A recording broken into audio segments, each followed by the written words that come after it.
السلام عليكم ورحمة الله وبركاته حبايبي طلاب تانية ثانوي. هنكمل إن شاء الله الجزء الثاني من المراجعة في التفاضل وحساب المثلثات في الأسئلة الاختيارية، وإن شاء الله هيكون في جزء ثالث للأسئلة المقالية بإذن الله. بعد ما تخلص المراجعة دي هتخش بقلب حديد تقفل امتحانك زي ما وعدتك في الجزء الأول، وهيكون معاك الرقم ده لو أنت عايز الملزمة هتبعت لي عليه، والملزمة مجانية. وكمان لو في اي حاجه انت محتاج شرح، محتاج تحجز اونلاين او اي حاجه، يكون برضو على نفس الرقم على الواتساب. بسم الله كده نقول، وبيقول لك نهى س تقول للتلاتة عند س أس 2 ناقص 7 س زائد 12 على س ناقص 3. هنا اول حاجه روح عوض تعويض مباشر.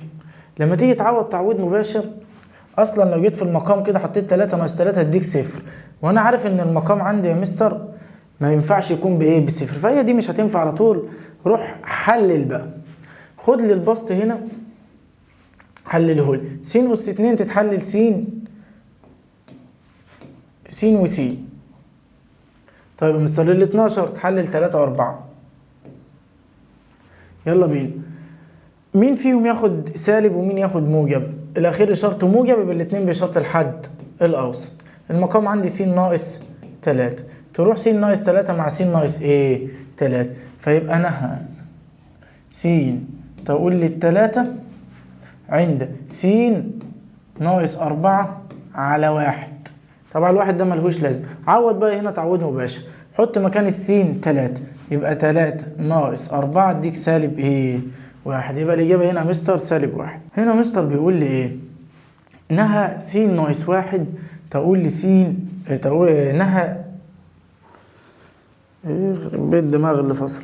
السؤال ده مستر بيقول لك نهى س تقول لي السالب 1 وس زائد 1 على نهى س تقول لي السالب 1، وكاتب لك فوق هنا س زائد 1 على جذر س زائد 5 ناقص 2. جميل. هنا مستر لازم تروح تضرب في مرافق الجذر، العدد اللي هو عندك جذر هنا اضرب في المرافق بتاعه بسط ومقام. يبقى خليها لي كده جذر س زائد 5 زائد 2، لان المرافق بغير اشاره السالب دي هخليها موجب. جذر س زائد 5 زائد 2. طيب بالنسبه للبسط هيبقى س زائد 1 في جذر س زائد 5 زائد 2 على، لما تيجي تضرب يا مستر عددين مترافقين بجيب تربيع الاول ناقص تربيع التاني. تربيع جذر س زائد 5 يبقى س زائد 5، تربيع السالب 2 سالب 4، تربيع الاثنين 4 وبحط السالب. يا مستر التربيع بيضيع السالب، لا السالب ده انت بتحطه كده اصلا في المساله، تربع الاثنين تبقى معاك 4. طيب يا مستر 5 ناقص 4 بواحد، 5 ناقص 4 بكام؟ بواحد. فيقوم ده كده يطير مع ده، س زائد 1 تطير مع س زائد 1. اتبقى لك في المسألة جذر س زائد 5 زائد 2. روح بقى هنا كده عوض بقى، عوض بالسالب ايه 1، يبقى جذر سالب 1 زائد 5 زائد 2 على آلتك الجميلة هطلع لك دي 2 زائد 2 فيها ال4. يبقى نهى س تقول للسالب 1 تساوي معاك في الآخر كام؟ 4. خش لي على المسألة اللي بعدها. إذا كانت نهى وهنا س تقول ألف، بيقول لك في الآخر بتساوي 32. يعني إيه نهى س تقول الألف ومديها لك في الآخر بتساوي 32؟ شيل السين حط مكانها ألف وعوض في المسألة وحل. فأنت عندك هنا ألف في س أس 2 تبقى ألف أس 2، لأن أنا شلت السين حطيت مكانها ألف على الاتنين بتساوي 32. 32 اعتبرها لي على الواحد واعمل مقص. يلا خلي بالك ألف في ألف أس 2 بقى ألف أس 3، ألف أس ايه 3، يبقى ألف أس 3 في 1 بقى ألف أس 3 بتساوي 2 في 32 ب 64. هنا هاخد الجذر التكعيبي للطرفين، جذر التكعيبي للألف أس 3 بألف، جذر التكعيبي لل 64 4. يبقى الحل معانا هنا مستر 4. يلا بينا. نهى س أس 2 نفس المسألة، تقول للواحد عوض على السين بإيه؟ بواحد، تبقى 1 أس 2 اللي هي 1 ناقص كاف على س زائد 2. س زائد 2 عوض عن السين بواحد، يبقى 1 زائد 2 فيها 3 بتساوي سالب 1. سالب واحد اعتبره لي على واحد واعمل مقص. واحد ناقص كف واحد بواحد ناقص كاف بتساوي 3 في سالب واحد بسالب 3. هات لي الواحد بعكس الإشارة يبقى سالب واحد. تبقى واحد ناقص كاف بتساوي سالب 3 ناقص واحد اللي هي بتساوي سالب ايه؟ 4. هنا الواحد احنا خلاص ودينا بعكس الإشارة، يبقى سالب كاف بيساوي سالب 4. طير السالب مع السالب يبقى الكاف بتساوي معاك كام؟ 4. السؤال اللي بعده هنا مديلك النهاية. خلي بالك بقى، المسألة دي بتتحل بالقانون. القانون يا مستر اللي هو كان بيقول ايه؟ لازم مادام هي س تقول للخمسة يبقى البسط عندك س ناقص 5 وتحت المقام س ناقص 5، وفي هنا أس وليكن ألف، وفي هنا أس وليكن نون، والأس اللي فوق شبه بعض والأس اللي تحت لازم يكون شبه ايه؟ بعض. طب الكلام ده مش موجود عندي في المسألة، انت بقى خليه موجود. ازاي؟ طريقة سهلة جدا وبسيطة. انت ممكن تروح تعدل النهاية، بمعنى هي هنا س تقول للخمسة، روح خليها لي س تقول للتلاتة، تقول للاتنين. اشمعنى مستر س تقول للاتنين؟ انت لو جيت على ما انت بتقول لي دي س تقول لي الخمسة، هنا س ناقص 5 مظبوطة اهي، ما تحاول تخلي لي اللي فوق س ناقص 5 هي كمان، هتبقى صعبة ومش هتعرف تعملها كده. انما انا ممكن اشتغل على المقام على البسط، يعني اخلي دي س ناقص 3، وزي ما خدت من السين 3 اخد من الخمسة 3 تبقى ايه؟ 2. يبقى انا كده عدلت النهاية، عدلت ايه؟ النهاية. وهعدل المقام كمان، فتبقى انها س تقول س ناقص نها س ناقص 3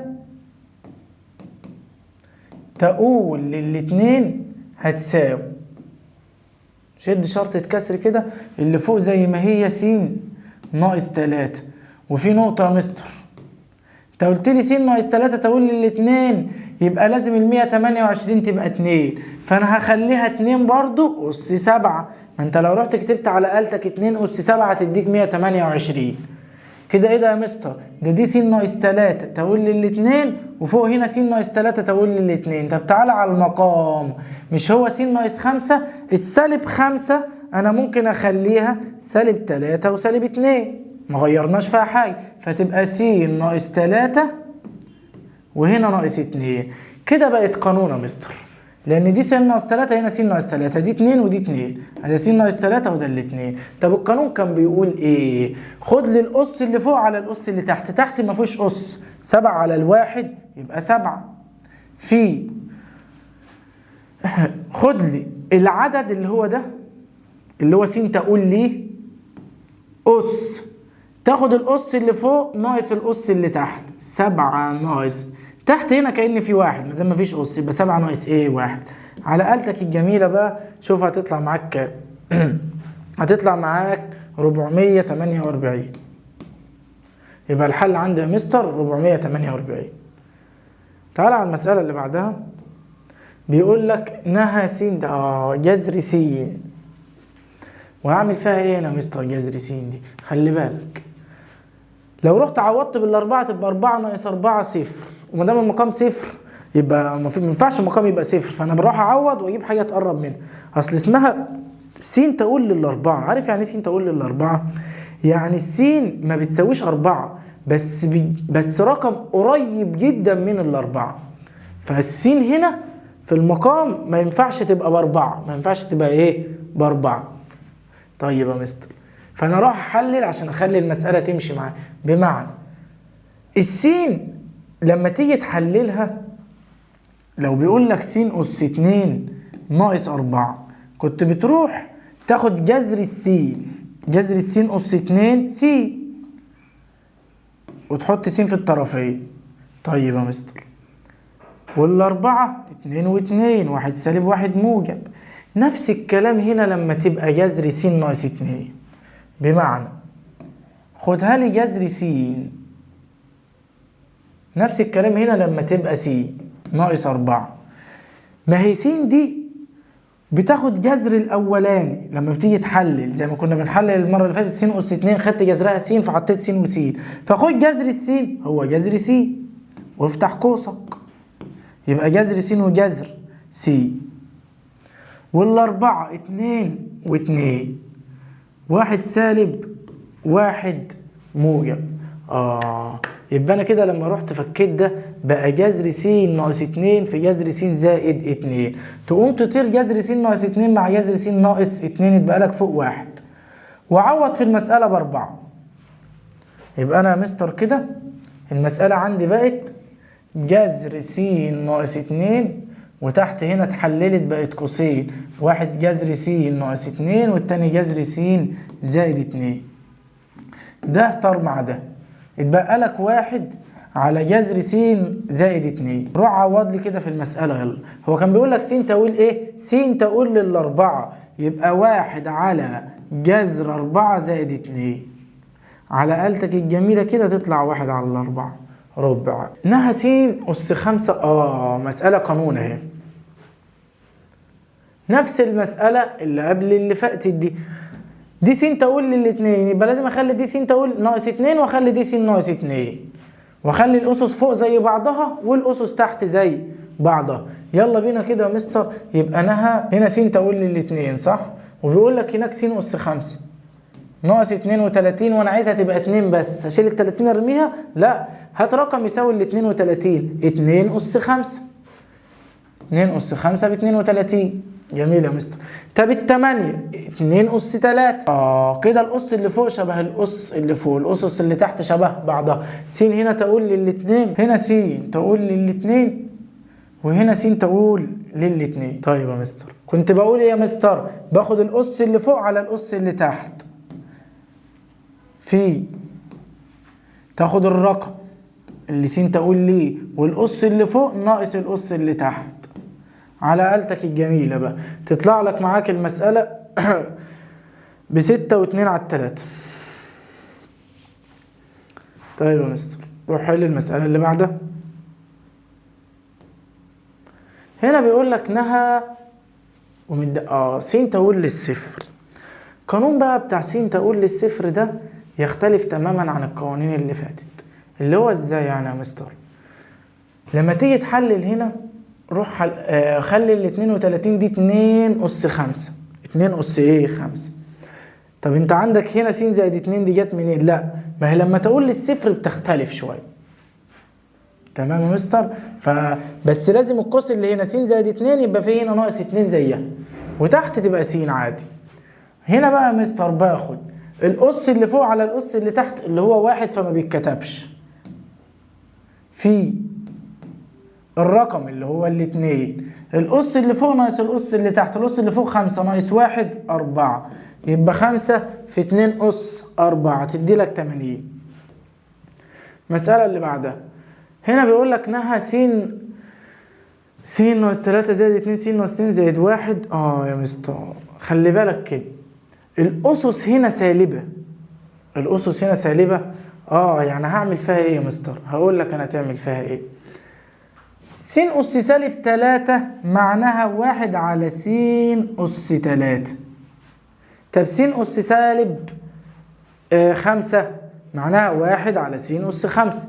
فأنا هاخد س أس سالب 3 هنا هخليها ايه يا مستر؟ اخليها 1 على س أس 3. 2 س أس سالب 2. ما الاتنين اللي قدام السين دي ملهاش دعوة، مش هتنزل في المقام دي س. الاتنين دي تفضل زي ما هي في البسط، وس أس سالب 2 تنزل تحت في المقام تبقى س أس 2. يبقى الأس السالب عشان أخليه موجب بنزله تحت في المقام زائد 1. تعالى لي هنا 2 تفضل زي ما هي ملناش دعوة بقى في البسط. س أس سالب 3 تنزل تحت تبقى س أس 3 ناقص س أس سالب 1 أحط 1 فوق وأحط السين تحت في المقام زائد 3 وعوض تعويض مباشر. حط الما لا نهاية، فهنا تبقى 1 على ما لا نهاية أس 3. 1 على ما لا نهاية أس 3 اللي هي بتديك ما لا نهاية يعني، زائد 2 على ما لا نهاية زائد 1 على 2 على ما لا نهاية أس 3 اللي هي ما لا نهاية برضو يا مستر ناقص 1 على ما لا نهاية زائد 3. خلي بالك اي رقم على ما لا نهايه بيديك صفر. ليه يا مستر؟ اصل ما لا نهايه ده رقم كبير، يعني بتوصل الى ما لا نهايه، يعني مليارات المليارات. فخمسة على مليارات المليارات، 5 برتقانات توزعهم على العالم بحاله كده، مليارات الاعداد، فكل واحد هياخد ايه؟ ولا ما واخد اي حاجه، فبتبقى صفر. فبتبقى ايه؟ صفر. فدي كده تبقى صفر، ودي صفر، ودي صفر، ودي صفر. يبقى اي رقم على ما لا نهايه بيديك صفر على طول. اتبقى لك هنا مستر 1 على 3، ويبقى ده الحل تلت. يلا بينا نخش للمسألة اللي بعدها. مسألة سهلة جدا ومباشرة. عوض بالما لا نهاية، هتبقى 3 على ما لا نهاية لسه قايلين بايه؟ بصفر. يتبقى لك ايه في المسألة؟ -4. خش على المسألة اللي بعديها. هنا مستر بيقول لك كل ده بيساوي 2. لحظة كده بقى مستر نفكر، كل ده بيساوي 2 يعني ايه؟ انت لما يكون عندك س في المقام وس في البسط، بتروح تعمل حاجة اسمها بقسم على اعلى اس في المقام. اعلى اس في الايه؟ في المقام. طب ماليش دعوة بالبسط؟ لا مالكش دعوة بالبسط، يكش يكون في س اس 500 حتى، مالكش دعوة، شغال على المقام. طب انا هنا المقام اصلا ما فيهوش غير س واحده، فاقسم على س. يقسم على ايه؟ س. طب لو في س اس 5 وس اس 3 وس اس 2، اقسم كله على س اس 5. فانا هاخد المساله دي كده هقول له نهى الف س على س زائد 5 على س، هنا تحت 3 س على س زائد 6 على س. طبعا لما تيجي تعوض بما لا نهايه، هتشيل السين دي وتحط ما لا نهايه، والسين دي تحط ما لا نهايه، يروحوا مع بعض. انت على طول اصلا س بتروح مع س، وهنا برضو س هتروح مع س. اما بالنسبه لدولت لما تيجي تعوض بما لا نهايه تبقى 5 على ما لا نهايه، ودولت كده بصفر ودول بايه؟ بصفر. يبقى دي بصفر تروح، ودي كمان بصفر ايه؟ تروح. هيتبقى لك من المساله نهى ألف على 3، هما دول اللي ما طروش. نهى ألف على ايه؟ على 3. كلام جميل يا مستر. طب بيقول لك كل ده بيساوي 2. كل ده بيساوي ايه؟ 2. يبقى الألف ب6، عشان تبقى 6 على 3 فيها ال2، يبقى قيمة ألف كام هنا؟ 6. خش لي يلا على المسألة اللي بعدها. بيقول لك هنا عوض بما لا نهايه. انا قايل لك لسه من دقيقه، اول ما تلاقي بيقول لك س تقول لي ما لا نهايه، اول ما يقول لك س تقول لي ما لا نهايه، روح اقسم على اعلى اس في المقام. اعلى اس فين؟ في المقام، اللي هو كام يا مستر؟ اللي هو س اس 2. جميل. يبقى اروح اقسم الاول واحده كده 3 س اس 2 على س اس 2، اللي بعدها 2 س، يبقى 2 س على س اس 2 زائد 1. طبعا حبايب الشطار عرفوا كده ان ده هتبقى بصفر. 1 على س. اللي بعده يا مستر س اس 2 على س زائد 3 س على س، هي ناقص 3 س على س أس 2 زائد 2 على س أس 2. يبقى أنا قسمت المسألة كلها على س إيه؟ أس 2. كلام جميل يا مستر. هنا خلي بالك بقى كلمة أنا كنت لسه قايلها لك من شوية، 3 على ما لا نهاية بصفر. طبعا انا بشيل السين هنا بعتبرها بما لا نهايه، لان هو بيقول لك تقول لي الما لا نهايه، فانت بتعوض عن السين بما لا نهايه. يبقى دي طارت كده على طول بقت بصفر، ودي طارت كده على طول بقت بايه؟ بصفر. طب يا مستر، طب خد لي كمان نقطه ملحوظه مهمه.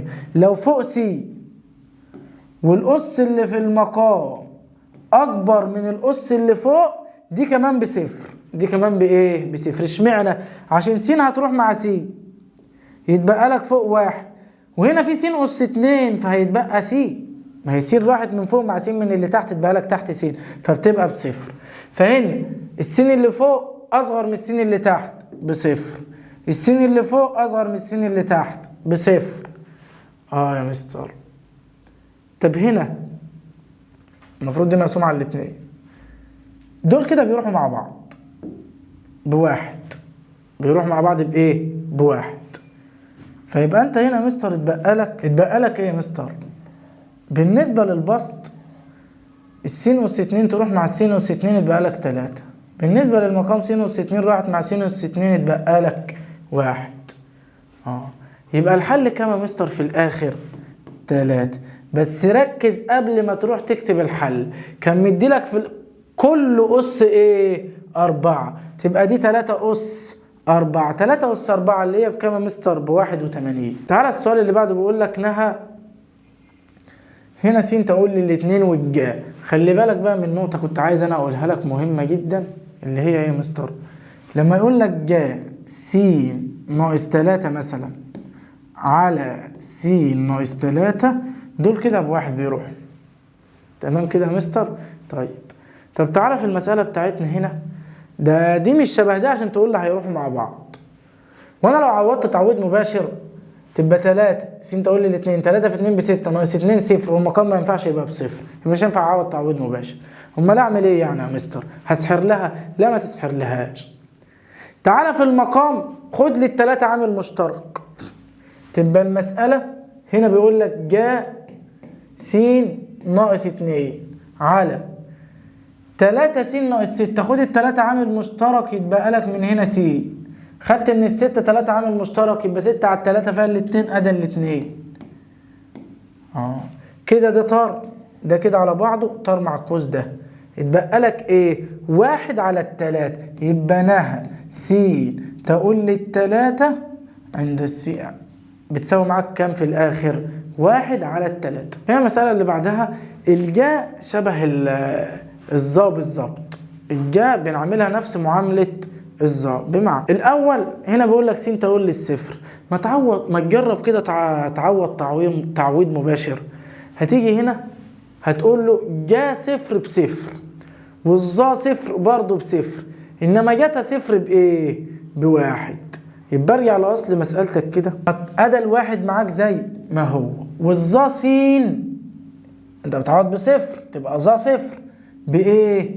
بصفر. يبقى 1 ناقص صفر على الجا س بصفر ناقص جاتا س بواحد، تبقى 1 على -1 اللي هي بتساوي معاك -1. خد لي المسألة اللي بعدها، بيقول لك جا تربيع 3 س على 5 س أس 2. بص هو الموضوع بسيط. أول حاجة هتبقى تخليها جا 3 س الكل أس 2، تربيع ده هتخليها عليها كلها على 5 س أس 2. خلي بالك كده، جا س أس 2 على س أس 2 بيروحوا مع بعض، فتبقى لك ايه؟ 3 على 5، لا ده في أس 2، يبقى ال3 دي تبقى 9 عشان 3 أس 2 بايه؟ ب9، فتبقى 9 على 5. هنا مستر في المسألة دي بيقول لك نهى س تقول لي الصفر، عندك 12 ناقص 12 س، هتاخد هنا ال 12 عامل مشترك، يتبقى لك خدت من دي 12 اتبقى 1، هنا خدت ال 12 اتبقى 1، تبقى سالب جاتا س على س. هناك في الجا كنت بقول لك جا س على س في النهايات بيروحوا مع بعض، بيروحوا ايه؟ مع بعض. انما بالنسبة للجتا لازم تبقى 1 ناقص جتا س على س عشان يروحوا مع بعض، يبقى لازم الرقم اللي هنا زي الرقم اللي هنا، بس في هنا قبلها 1 ناقص. طيب يا مستر، فبالنسبة للمسألة دي كده 1 ناقص جاتا س تروح مع السين يتبقى لك هنا ايه؟ 12. بس خلي بالك ده 1 ناقص جاتا س على س بصفر، هما بيروحوا عشان هما بصفر، فتبقى 12 في صفر بصفر. جميل يا مستر. يلا بينا ناخد المسألة اللي بعدها. مسألة رقم 17. هنا بيقول لك نهى س تقول للاتنين.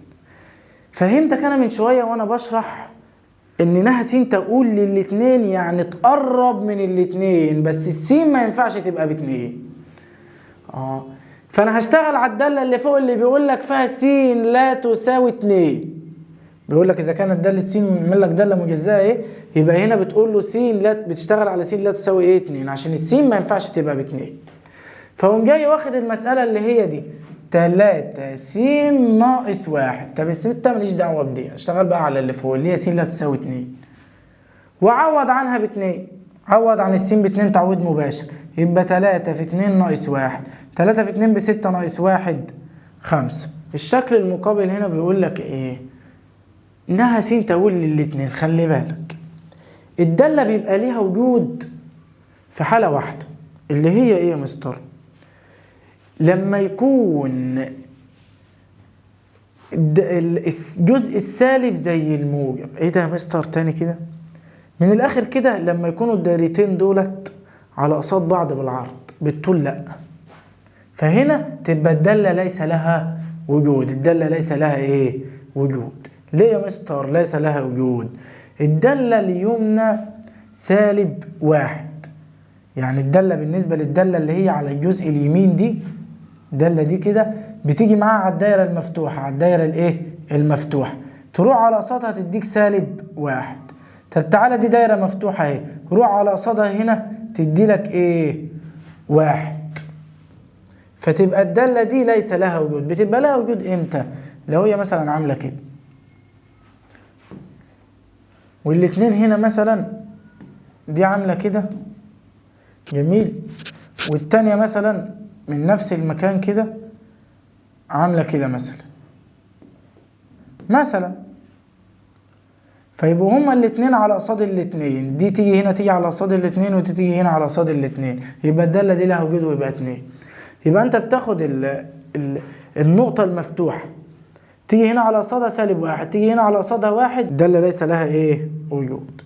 طيب يا مستر، هنا مستر بيقول لي اذا كانت الداله د المتصله عند س بتساوي 2، حيث أ س أس 2 زائد 5، وهنا بقول لك س اصغر منها تساوي 2، و9 ناقص ب س أس 2، ويقول لك س اكبر من 2.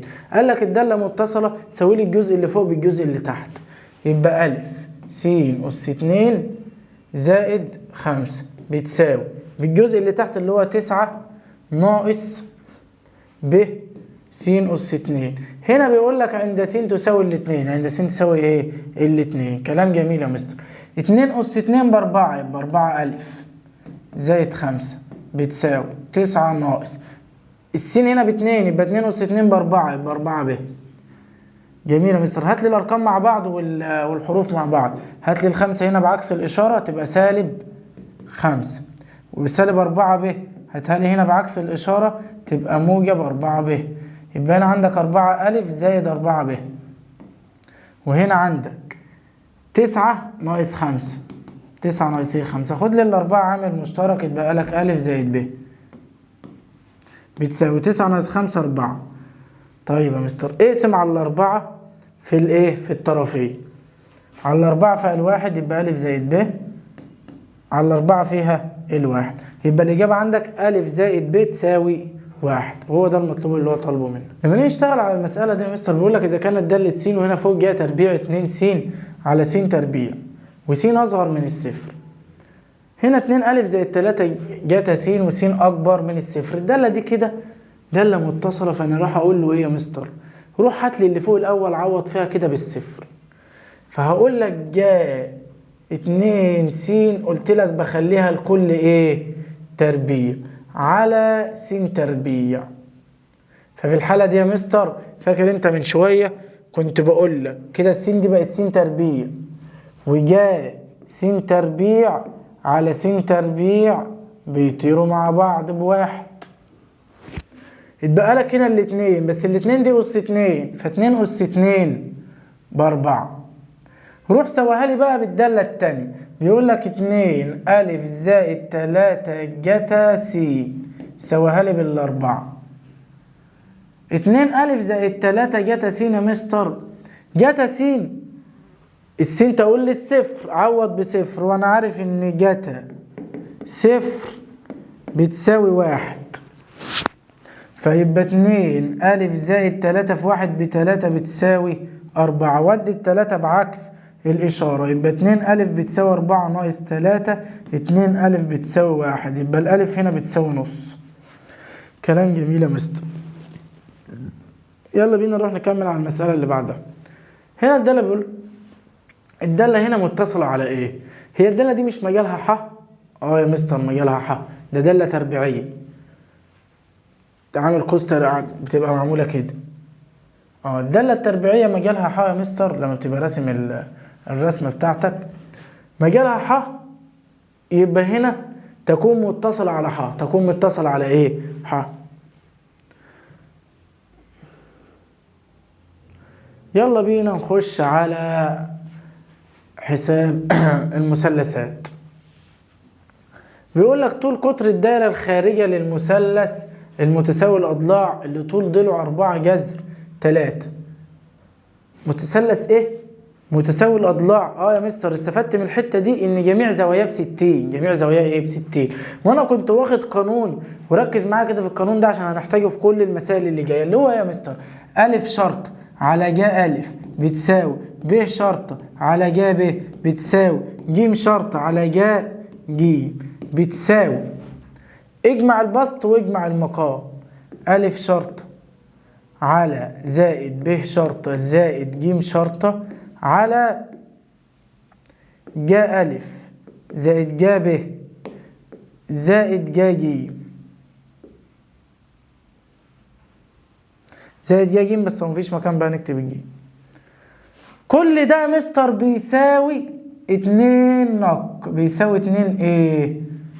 نق. جميل يا مستر. يعني انا ممكن اخد اي نسبة من ال3 نسب دول واسويها ب2 نق اللي هو طول القطر. فهنا في المسألة بيقول لي طول الضلع كام؟ 4 على جذر 3.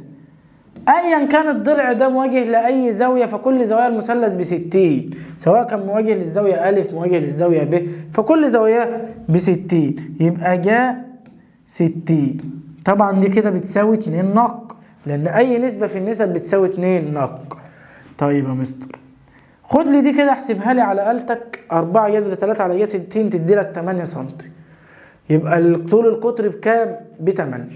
ده 2 نق يا مستر. ما هو نق ده نص القطر، يبقى 2 نق القطر كله. هنخش لي على المسألة اللي بعدها. نفس بقى الفكرة بتاعتك. انا كنت لسه قايل لك ان ألف اي نسبة من النسب اللي كانت عندك في المسألة اللي فاتت كنت بقول لك ألف شرط على جا ألف بتساوي 2 نق، وب شرط على جا ب بتساوي 2 نق. طيب يبقى انت هنا يا مستر عندك ألف شرط على جا ألف ب2 نق، وفي 3 في البسط، يبقى اضرب 3 في 2 6 نق. المسألة اللي بعديها هنا مديلك 6 جا ألف بتساوي 4 جا ب بتساوي 3 جا ج. هات رقم واقسم كل دول عليه، بس رقم يقبل الاسم على ال6 وعلى ال4 وعلى ال3. ايه الرقم اللي يقبل اسم عليهم كلهم؟ بس هات لك رقم يعني صغير كده، ما عندك ال24 بتقبل على ال6 وال4 على ال3، بس في ال12 برضه. فروح ارسم لي كده 6 جا ألف على ال12 بتساوي 4 جا ب على ال12 بتساوي 3 جا ج على ال12. هتبص تلاقي 6 على 12 نص، يبقى جا ألف على 2 أو 1 على 2، بس الواحد ما بكتبهوش. طيب بتساوي 4 على 12 بتلت، 1 على 3 فالواحد اللي فوق مش هكتبه، 3 على 12 فالربع، الواحد اللي فوق مش هكتبه. يبقى النسبة عندك ايه؟ 2 إلى 3 إلى 4. في أي مثلث ألف ب ج يكون ألف شرط على ب شرطة في ج ب في جا ب على جا ألف. روح كده اضرب لي ألف شرطة في جا ب، ألف شرطة في جا ب على ب شرطة في جا ألف. خلي بالك من نقطة هنا، لو تاخد بالك وتاخدهم جزء بجزء كده مع بعضه. خد لي الألف شرطة مع الجا ألف بتساوي، خد لي الجا ب على الب شرطة. يا مستر، القانون انا فاكره كان ألف شرطة على جا ألف بيساوي ب شرطة على جا ب. هو قلب دي قلب ايه دي، والمفروض ان الاتنين دول اصلا بيساووا بعض.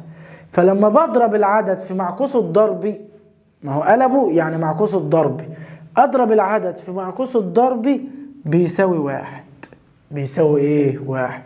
ما هي دي يا مستر بتساوي 2 نق، لان اي حاجة بتساوي 2 نق في دي مقلوبة، يبقى بدل ما هي 2 نق 1 على 2 نق، 2 نق في 1 على 2 نق بتساوي 1.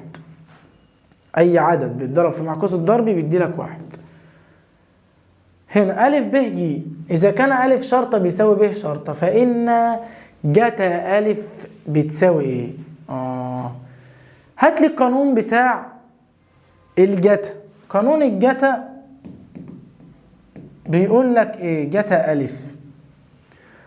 خد لي الحرفين دي أ، خد الحرفين التانيين اللي هما ب شرطة تربيع زائد ج شرطة تربيع ناقص، خد بقى الألف تربيع برضو، على 2 في الحرفين اللي هم ايه؟ ده أ، يبقى 2 في ب شرطة ج شرطة. طب لو كان ده ج يبقى أ شرطة ب شرطة.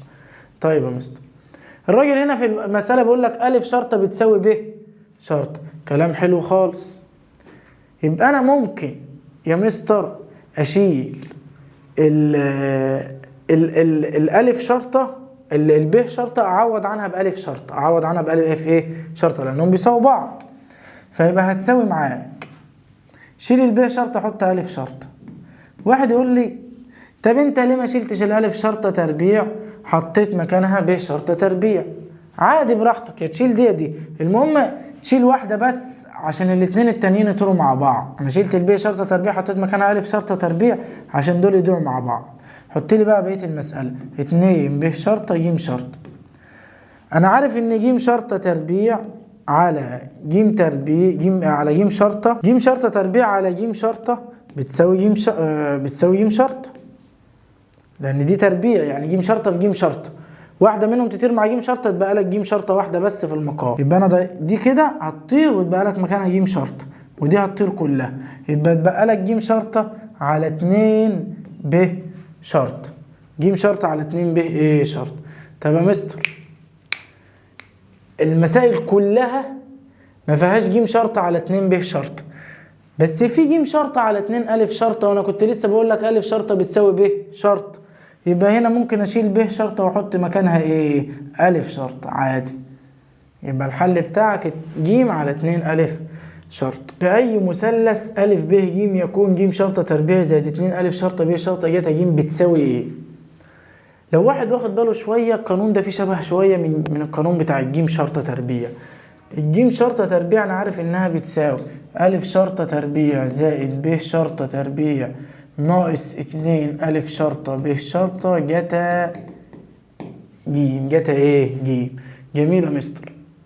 بس هو الراجل هنا اللي هو كاتبهولي هنا ما فيهوش أ شرطة تربيع زائد ب شرطة تربيع، ده في ج شرطة تربيع زائد 2 أ شرطة ب شرطة جتا.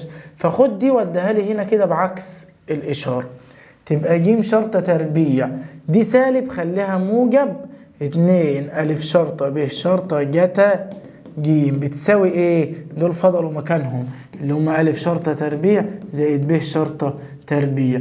ده هو اللي هو طالبه بيساوي ايه؟ أ شرطة تربيع زائد ب شرطة تربيع. خش لي على المسألة اللي بعدها. هنا بيقول لك س شرطة على ج س بتساوي ايه؟ واحد يقول لي يا مستر انت كنت بتقول لي اي حاجة شرطة على ج الزاوية بتاعتها، يعني مثلا أ شرطة على ج أ بتساوي ب شرطة على ج ب بتساوي س شرطة على ج س وهكذا، بس يكونوا في نفس المثلث يعني.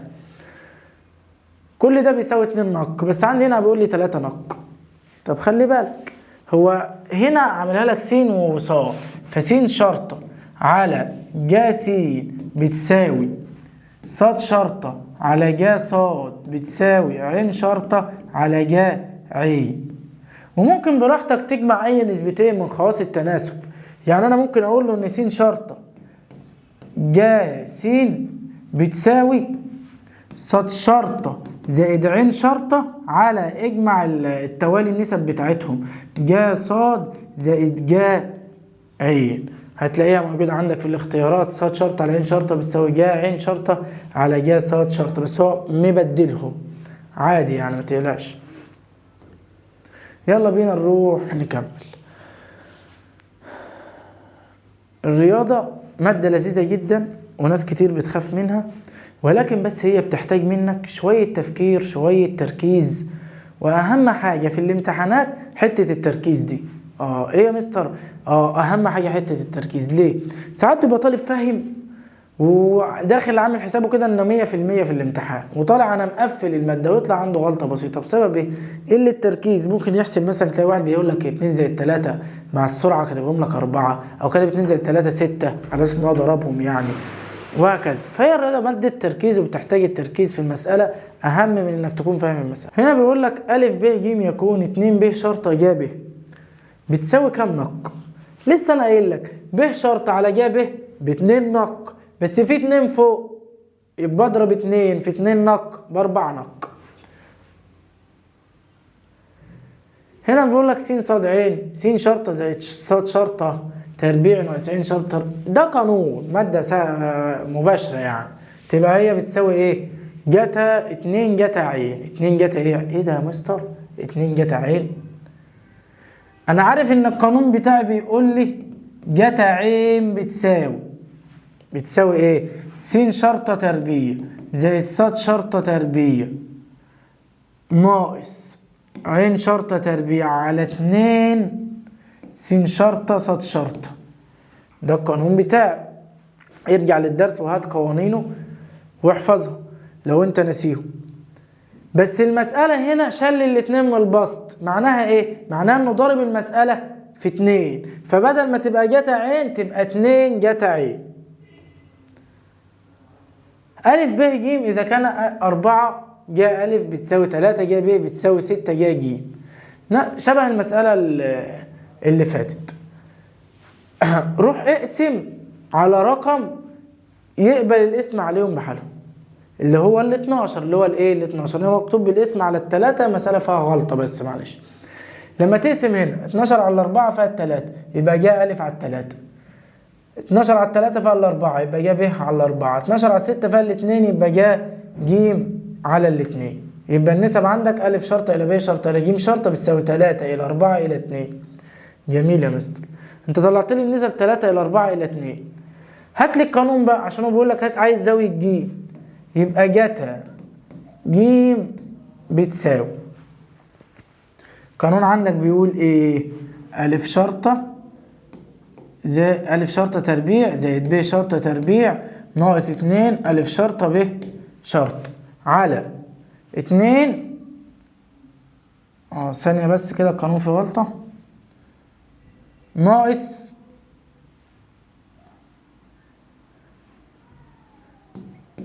ج شرطة تربيع على 2 أ شرطة ب شرطة.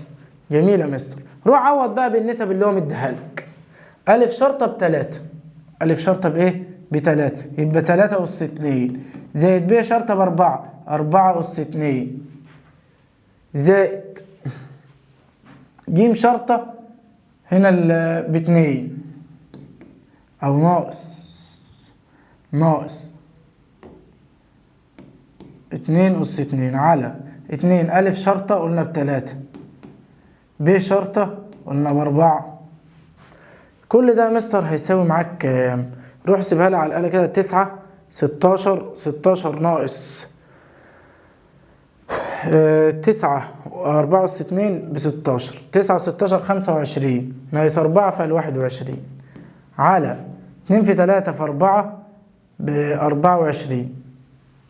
جميل يا مستر. طب جتا ج ب21 على 24، يبقى زاوية ج بتساوي كام؟ على آلتك الجميلة شيفت كوزين 21 على 24. شوف هتطلع معاك كام؟ تطلع معاك، هي هتطلع معاك 28 ومثلا شوية أرقام عشرية، فانت هتقربها لل29، يبقى الحل معاك هنا 29 درجة. تعال على المسألة دي، مسألة جميلة جدا. هنا مستر بيقول لك ايه؟ في الشكل المقابل أ ب ج د المتوازي أضلاع، في زاوية أ 50 درجة وزاوية د ب ج 70 درجة. د ب ب6 سم فإن محيطه. علشان أجيب المحيط لازم يكون عندي الأضلاع كلها. طيب يا مستر روح خد لي المسألة كده، خد لي منهم بس مثلث واحد اللي هو ده ب50 درجة، هات لي بقية زواياه دي كده ب6 سم. متوازي أضلاع، ومن خواص متوازي الأضلاع إن كل ضلعين متقابلين متوازيين. عندك هنا حرف زد أهو، يبقى الزاوية دي ب70 يبقى دي كمان ب70.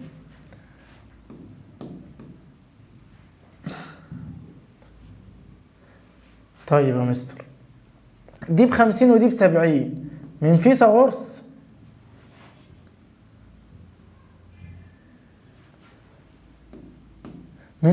يا مستر هجيب الزاوية الثالثة اللي هي كنت سوري مش فيثاغورس. انا عندك المثلث كله ب180، في زاويتين ب50، واحدة ب50 والتانية ب70، يبقى 180 ناقص 50 زائد 70 تديك كام؟ 60. 180 ناقص، لا ده انا فصلت خلاص، 180 ناقص 50 زائد 70 تدي لك كام يا مستر؟ 60. جميل يا مستر. يبقى انا كده كان عندك المثلث ده أ ب د.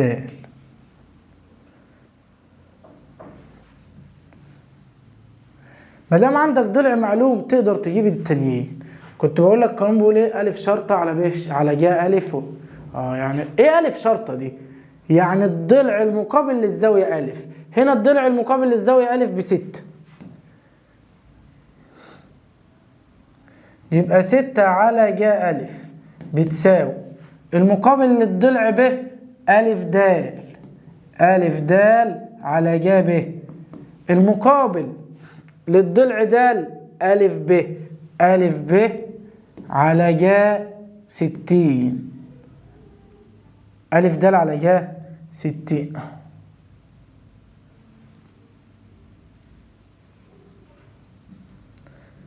حصل هنا بس لخبطه. قلنا يا مستر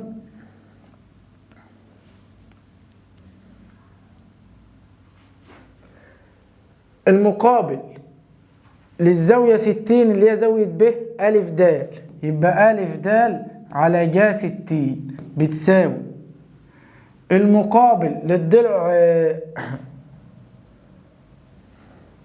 ده انا فصلت، ومش بس فصلت انا رحت في ده.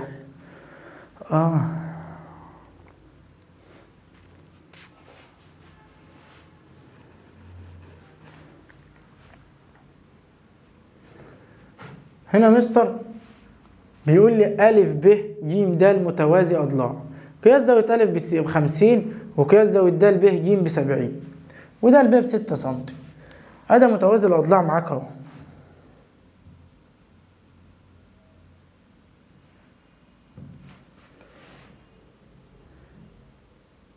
معاك هنا متوازي أضلاع أ ب ج د، ومديلك الزاوية دي ب70 ومديلك دي ب6 سم ومديلك الزاوية دي ب50. أنا عندي حرف زد أهو، ومن خواص متوازي الأضلاع إن كل ضلعين متقابلين متوازيان، يبقى زي دي ما ب70 يبقى الزاوية دي كمان بكام؟ ب70 درجة. فخد لي كده بقى المثلث ده على جنب عشان أعرف أشتغل عليه، اللي هو أ ب د. الزاوية دي عندي ب70 والزاوية دي ب50. هقول له 180 ناقص 50 زائد 70 هتساوي معاه 60، يبقى الزاوية دي بكام؟ ب60، ودي عندي ب6 سم. جميل يا مستر. أنا عندي من القوانين اللي كنت شغالها كنت بقول لك أ شرط على ج أ. يعني إيه أ شرط على ج أ؟ يعني الضلع المقابل للزاوية أ على ج أ. الضلع المقابل هنا للزاوية ألف اللي هو بستة، على جا ألف، الألف ب50 يبقى على جا 50 بتساوي الضلع المقابل للزاوية 60 اللي هو ألف د على جا 60. الضلع المقابل للزاوية ألف ب، الزاوية المقابلة للضلع ألف ب اللي هو 70، يبقى ألف ب على جا 70. عندك نسبة معلومة كاملة 6 على جا 50، يبقى أقدر أجيب التانيين بالمقص. طيب دار النسبة دي كده واشتغل على النسبة دي. يلا يبقى ألف د بتساوي 6 في جا 60 على جا 50. نفس الكلام ألف ب بتساوي، هتعمل مقص برضو، امسح لي كده الجزء ده اهو واعمل مقص.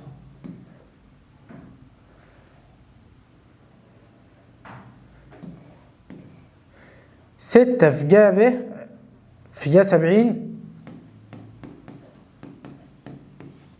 على جا 50. على آلتك هتشوف دي بكام، هتشوف دي بكام، هتطلع ألف د وألف ب. طب يا مستر عندي هنا ألف د طلعت ب7.35%، وألف ب طلعت معايا ب6 و7.78%. طيب يبقى محيط المتوازي بكام؟ تاني كده يا مستر بيقول لك ايه؟ س اللي هي الزاوية الضلع ب7.35%. يبقى هنا عندي يا مستر 7.35%، وده بكام؟ 6 وكام يا مستر؟ و78%. يعني ايه محيط متوازي الأضلاع؟ محيط متوازي الأضلاع يعني مجموع أطوال أضلاع. خلي بالك زي ما دي ب7.35%، يبقى دي ب7.35%، دي ب6.78%، يبقى هنا معاك 6.78%. اجمع لي بقى الأربع أضلاع، ده زائد ده زائد ده زائد ده كده على آلتك الحاسبة يطلع لك الناتج، أو اجمع 2 منهم واضربهم في 2 تطلع معاك الناتج بالتقريبا كده 28 سنتي. السؤال اللي بعده، إذا كان المثلث أ ب ج في أ شرطة ب3 وب شرطة ب5 وج شرطة ب7، فإن قياس أكبر زاوية، قياس أكبر زاوية تقابل أكبر ضلع. أكبر ضلع يا مستر عندي اللي هو بكام؟ ب7 سم، يبقى أنا هجيب جتا ج، ج شرطة ب7 يبقى أنا أجيب جتا ج. حفظنا خلاص القوانين يا مستر. جتا ج بتساوي أ شرطة تربيع زائد ب شرطة تربيع ناقص ج شرطة تربيع على 2 أ شرطة ب شرطة. جميل، روح عوض بقى عندك. الألف شرطة ب9 سم ب3 سم، يبقى 3 أس 2 ب9. ب شرطة ب5 سم، تعال نكتبها لك هنا عشان أ شرطة قلنا ب3 سم، يبقى 3 أس 2 زائد ب شرطة تربيع ب5 سم يبقى 5 أس 2 ناقص ج شرطة تربيع الجيم ب7 يبقى 7 أس 2 على 2 في أ شرطة اللي هي ب3 في ب شرطة اللي هي ب5 جتا ج. احسب لي كده المقدار ده كله عندك على آلتك اللذيذة، يطلع لك جتا ج هتساوي معاك كده معاك أدا 9 و25 ناقص 49. 9 و25 يبقوا 34. 34 ناقص 49 اللي هي سالب 14 على 2 في 3 ب6 في 5 30. على آلتك بقى اعمل لي كده شيفت كوزين سالب 14 على 30، يطلع معاك الحل ب120، يبقى الزاوية ب120. السؤال اللي بعده، أ ب ج مثلث فيه أ شرطة ب4 وزاوية أ ب30، يبقى طول القطر لسه حلينها يا مستر. أنا عارف إن أ شرطة على ج أ بتساوي 2 نق. جميل، أ شرطة اللي هي بكام؟ ب4 على ج أ اللي هو ج 30. طب ج 30 بكام؟ بنص، يبقى 4 على إيه؟ على نص. 4 على نص بتساوي كام يا مستر؟ بتساوي 8. يبقى النق 2 نق بتساوي كام؟ 8. 2 نق اللي هو طول القطر يعني. هنا بيقول لك أ ب ج مثلث فيه أ شرطة ب4 ب شرطة ب4 جذر 3 ج شرطة ب8 فإن أجيب أصغر زاوية. نفس فكرة المسألة دي. أصغر زاوية اللي هي مين؟ الألف. ألف شرطة. يبقى روح هات له جتا ألف جتا ألف. عوض بقى بالقوانين. جتا ألف بتساوي أ شرطة تربيع زائد ب شرطة تربيع زائد ج شرطة تربيع ناقص أ شرطة تربيع على 2 ب شرطة ج شرطة. عوض في القانون تطلع معاك الايه؟ المسألة. وهتجيب برضو شيفت كوزاين تطلع معاك. خش لي على المسألة اللي بعدها. إذا كانت مساحة المثلث بتساوي ب شرطة زائد ج شرطة تربيع زائد مسألة من العيار التقيل. عندك أدا ب شرطة تربيع زائد ج شرطة تربيع ناقص أ شرطة تربيع. خد لي كل ده. ظا أ جا أ على جتا أ. ايه ده يا مستر انت عملت ايه؟ ما انا عارف ان الظا بتساوي جا على جتا، ده قانون. طيب يا مستر جا أ على جتا أ اروح احلها ازاي دي يا مستر؟ خلي بالك كده معايا في المسألة ان الجتا روح هاتها لي كده ب شرطة تربيع زائد ج شرطة تربيع ناقص أ شرطة تربيع بتساوي أدا الجا أ خلاها زي ما هي، ودي كده هات لي جتا أ بتساوي ب شرطة تربيع زائد ج شرطة تربيع زائد ناقص أ شرطة تربيع على 2 ب شرطة ج شرطة. بس خلي بالك ده الجتا كانت تحت، يعني هي أصلا 1 على جتا أ، فعشان أطلعها فوق هروح جاي قالب. أعمل إيه؟ هقلب. أخد البسط يبقى في المقام والمقام يبقى في البسط. يبقى فوق هنا 2 ب شرطة ج شرطة على ب شرطة تربيع زائد ج شرطة تربيع زائد أ شرطة تربيع.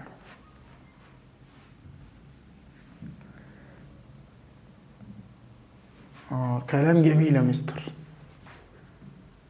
طيب بعد كده يا مستر اروح اعمل ايه؟ الشكل ده انا اروح احله ازاي؟ لا ده سهل جدا. اعمل ايه؟ عندك القوس ده، القوس ده هيطير مع ده. جميل. يتبقى لك ايه في المسألة؟ 2 ب شرطة ج شرطة في جا أ في جا أ. ده قانون ايه ده يا مستر؟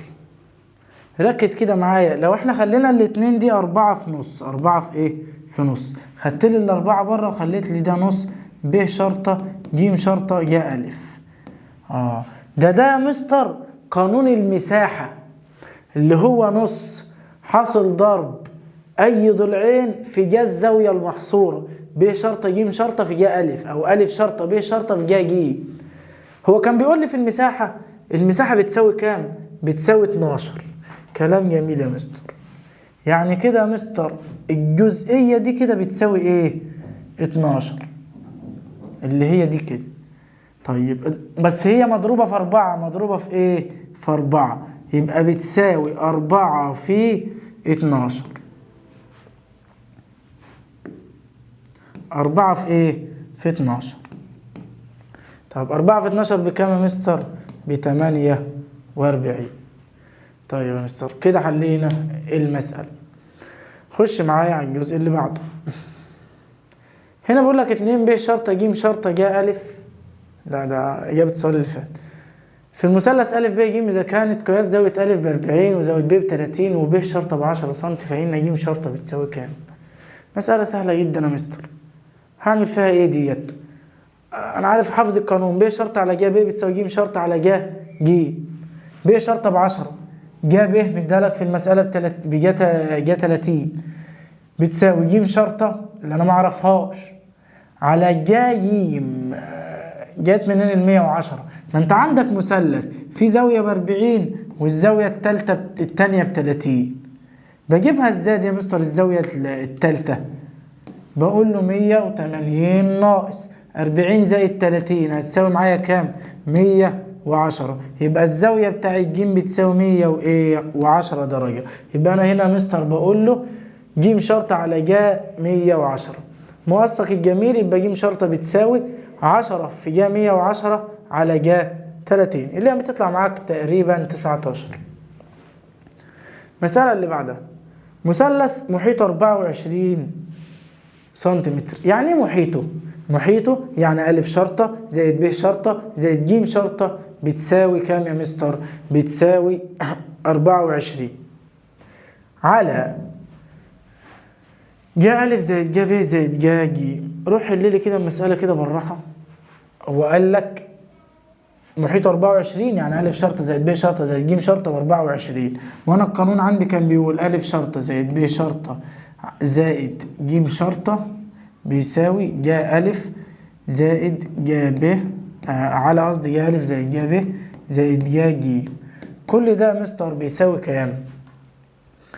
بيساوي أي نسبة من النسب. يعني ممكن تقول بيساوي ألف شرطة على جا ألف أو ب شرطة على جا ب، بس أنا هشتغل باللي هو مديهوني هنا في المسألة.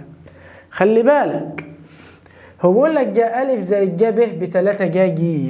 يعني إيه يا مستر؟ يعني الأول كده إحنا قلنا كل دولت ب24 وجا ألف زائد جا ب ب3 جا ج. يعني أنا ممكن أشيلهم وأحط مكانهم 3 جا ج زائد جا ج اللي هي عندي في المسألة أصلا. طب 3 جا ج وجا ج يبقوا كلهم كام؟ 4 جا ج.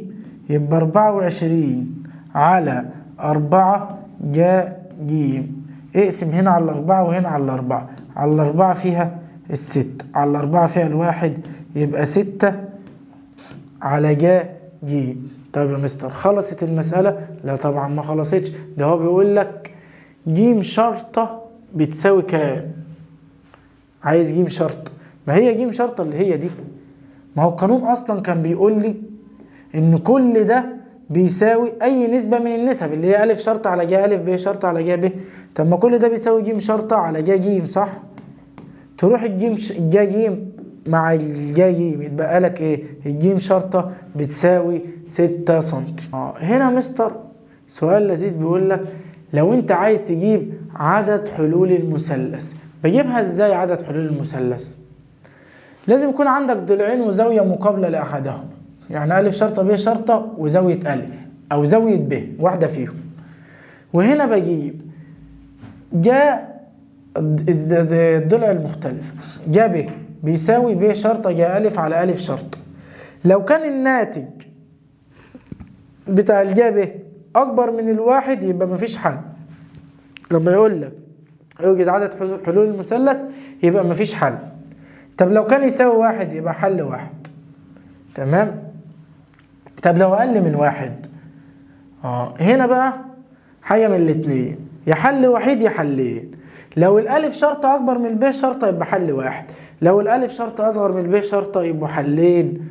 تعالى هنا يا مستر نفهم أكتر في المسائل اللي عندنا. بيقول لك عدد الحلول الممكن. هقول لك أنا أول حاجة ورحت قلت لك أنا إيه؟ هات لي جا ب جا ب. جا ب بتساوي إيه يا مستر؟ أنت عندك ألف شرطة على جا ألف بتساوي ب شرطة على جا ب. يبقى جا ب بتساوي جا ب اللي هي دي. يبقى اضرب لي الاتنين دول في بعض. ب شرطة في جا ألف على ألف شرطة. روح حلها لي بقى شوفها لي بكام. هو بيقول لي الب شرطة الب شرطة بكام؟ ب7. يبقى بتساوي 7 في جا ألف. الجا ألف هو مديها لي بكام؟ اللي هي جا 112. 7 في جا 112 على الألف شرطة مديها لي بكام؟ ب4. يبقى 7 في جا 112 على ال4. روح حلها طلعت 1.6 واحنا متفقين ان لو طلعت اكتر من الواحد يبقى لا يوجد حل. المسألة اللي بعدها نفس الفكرة. هات لي جا ب. عندك ألف شرطة على جا ألف بتساوي ب شرطة على جا ب. يبقى الجا ب بتساوي روح ايه روح حل يلا بقى. الجا ب بتساوي جا 5 جذر 3 في جا 60 على 7.5 طلعت بواحد، ولما بتطلع بواحد قلنا يبقى الحل بتاعك يوجد حل واحد فقط. جميل يا مستر. اللي بعديها عايز عدد حلول المثلث ده. نفس القصة هتشتغل على نفس النظام. هتروح تكتبها ألف شرط على جا ألف بتساوي ب شرط على جا ب. عوض في المسألة واعمل مؤثق. جا ب هنا طلعت معاك أقل من الواحد، وقلنا أقل من الواحد يا بيطلع معاك الإجابة يا حل واحد يا حلين. طب هنا طلعت معايا إيه يا مستر؟ مادام ألف شرطة أكبر من ب شرطة يبقى في حل واحد. نفس المسألة هنا هي عدد حلول المثلث. هات لي برضو ألف شرط على جا ألف بتساوي ب شرط على جا ب وعوض. ألف شرطة ب6 ب شرطة ب9 جا ألف بجا 30 وده جا ب. هات لي الجا ب شوف هتطلع معاك بكام؟ طلعت ب75%. 75% أقل من الواحد، وأنا قلت لو أقل من الواحد يبقى في حل يا حلين. لو ألف شرطة أكبر من ب شرطة زي المسألة دي بحل واحد. طب هنا الب شرطة هي اللي أكبر يبقى الحل بتاعك إيه؟ حل إيه؟ جميل يا مستر.